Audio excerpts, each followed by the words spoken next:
How to download and install Visual C++ in Windows 10 and 11.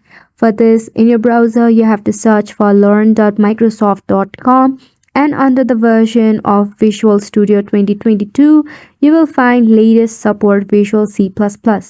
Now, as you can see in this article right here, you will find three different architectures: ARM64, x86, and x64. So those are the bits. So if you have 86 bit, you can go ahead and select the second one. As I have 64 bits in my laptop, I'll be selecting x64 right here. And to check whether it is downloaded or not, you have to tap in your start icon and search for appwiz.cpl.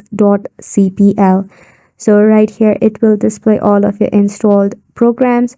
So if you go down, you will see there you have already Microsoft Visual C++ 2008 and 2015 version. Now if you need our latest one, you have to go ahead and download it.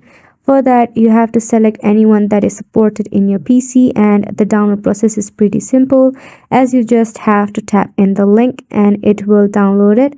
Then the install process is just as simple as any other program. So make sure to give it a try, and thank you so much for watching.